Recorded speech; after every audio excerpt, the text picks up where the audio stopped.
Yo, what's up, you guys? Welcome back. And today we have the ultimate game changer. This is my boy David. He hasn't had a cut in since July. He's been working a lot. He moved to a different city, but he's here now, and we finna get him right all the way. So he's basically about to get a drop fade, keep the top, shape it up, trim it up with the curly spot. Okay, so let's get to it. We're gonna start by combing his hair out, or attempt to comb his hair out at first. The best way to comb out hair that hasn't been combed in a while, that's very tightly wound, tight curls, is to use water. Water loosens up all hair. It's the universal solvent, which means that most matter dissolves in water. Little quick science tip for you. And hair is the same way. It softens up, so we're going to spray his hair with water. We also don't want to give him split ends, so we're going to spray the hair, soften it up, and just comb straight through. Still going to be a little difficult, but it's way easier than before. Now, since it has been a while since David has had a haircut, to make it easier on our edges, I'm going to use my magic clip first to all the way close to take the area that's going to be bald down first. So like I said, my edges won't have such a difficult job. I won't dull the blades out by balding it. So I'm about to pick the magic clip up right now. Here we go. All the way close. I'm just going to give myself a nice guideline, get this hair off first because it's really thick. He has very thick hair, which is a good thing. So we're gonna take it off. As you can see, I'm shaping it up right here. My camera went blurry. It won't be blurry for too long, just for this little segment, probably about 15 more seconds. So as you guys can see, I'm about to bald this out. Well, first I'm lightening up with the magic clip. Then I'm gonna come back and bald it with my edges. Remember, don't trip, you guys. The blurriness is about to go away. Give me a second. I didn't know that the camera was out of focus.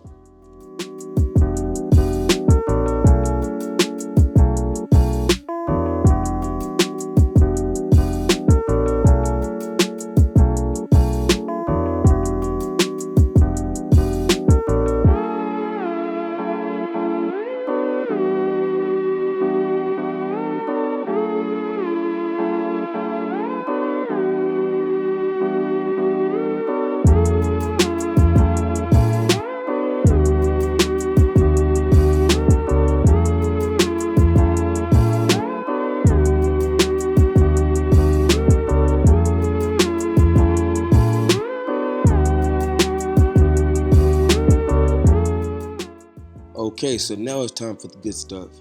Right now I have my Andis Masters with the lever all the way open, and I'm just creating my second guideline. This is the line that I'll use, or this is the area of the hair that I'll use to connect the ball to the hair, which is basically where my blend transitions. This is a very important step because depending on how well I fade the bottom line, actually determines how great this fade will turn out. Some people don't realize that bottom part of the fade right there that I'm cleaning out my masters is just as important as the bulky area of the hair. So as I said, I'm putting this in with my Andis Masters. I'm going to start with my Walls Magic Clip to take the line out all the way closed, and I'm going to adjust the lever need be. So I just transition back and forth. You kind of got to get a feel for the clipper and the levers. It wouldn't be fair for me to give you an exact measurement because each barber uses a certain length that's comfortable for them. So right now I'm just working on getting the bulk out. I'm working on blending this line in. Remember, this line is very important. I don't want to go too high, and I don't want to just take it all the way. It's a fade. It's a two-part fade. We fade this line in first, and then we're going to fade the bulk in. Now, when I get to the bulky part of his hair, like I said, David's hair is really thick. He hasn't had a haircut in a couple months. So what I'm going to do is start with the 3, the 2, the 1.5, then the 1. To be a great barber, you have to realize that everything has steps. You can freestyle and, pick your spots, but remember to always start the process with a certain system. And that's my system. I clear this line out, and I'm going to come back with my 3, 2, 1.5, 1. I'm messing with my magic clip. And then with my Andis Masters, right now you see I have the 3. And on my Andis Masters, when I do use it, sometimes since the comb is so long, I have no blade, or I use the 1/16. But his hair is thick, so I'm getting there. As you can see, I'm digging in, and I'm not having to pull back as much because I'm debulking. His hair is so long, and that guard is just as long. I'm just really thinning it out. So I'll let you guys watch the process. Hope you learned something, and if you have to, just rewind. And if I see anything I need to comment on, I'll be back to let you guys know.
Okay, so as you guys can see, a lot of the fade is in there.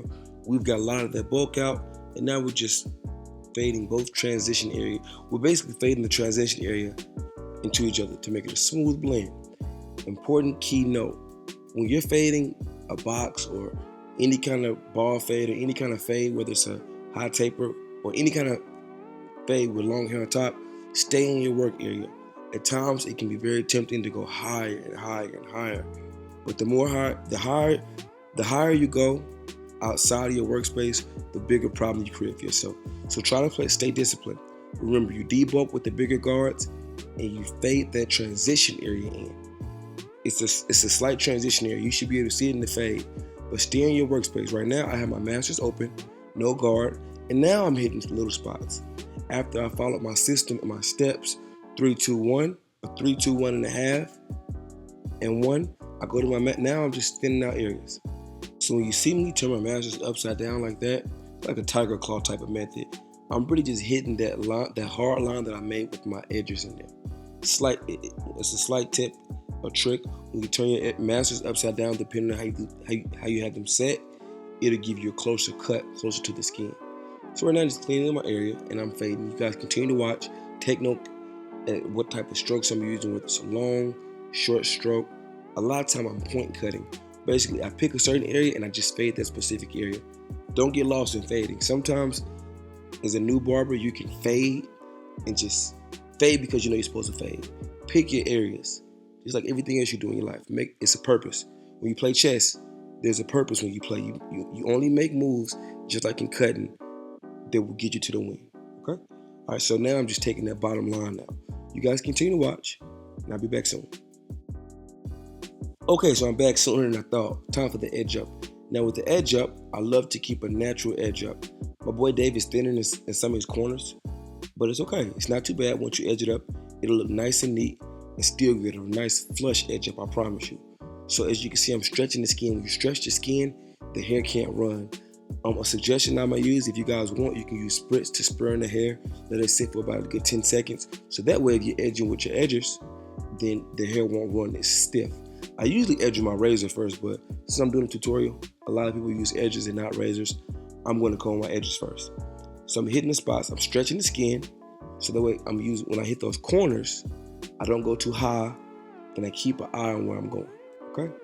I'm going to come back with my razor, dry shave, because it's hairs. Sometimes you can put water, hot rag, or you can use a shaving gel or shaving cream, depending on the client's hair texture. If they have easily irritated skin, then I suggest use a lubricant. Right now I have a new blade in, and I'm basically going against the grain of the hair, taking out those stubbles so that edge up can give you a nice, sharp razor precision line. Okay? So you guys watch that. I'll be back when it's time to do the beard.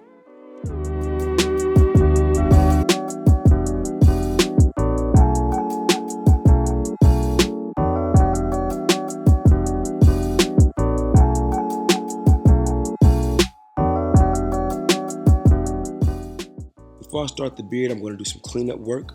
This is the Walls 5-star electric shaver, and I basically just it makes the fade loud, cleans up all the loose hairs, gives it a nice smooth transition look. Okay, all right. Cleaning up spots. After I finish my work, I always go back and check it. I have my one guard on, and I'm hitting small spots I might have missed the first time. Okay.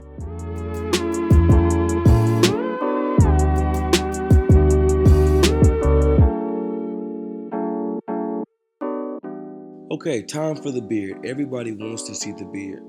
So let's get the beard. So I believe in fading the beard in. I don't like the hard line on top of the beard. So since David's beard is thin, first you ask him how he wants it. I'm using the 1.5 to lightly taper the top first. Then I'm going with the grain. So right now what I'm doing is I'm basically taking those long hairs off the top of the beard where I'm going to use my razor. So that way, when I edge his beard with the razor, no hairs hang over and it gives it a sharper look on the beard. Same thing with the mustache. I have the one guard on. I'm knocking it down. So that way when I edge it up, it'll give it a nice clean look. And I'm doing the same thing. I'm just basically fading the top of that beard in so it can give it a nice transition. It doesn't have to be a hard fade because once you edge it with the razor, excuse me, I need some milk. Once you edge it with the razor, it's going to give it a nice smooth transition anyway. So you guys watch that and I'll be back soon.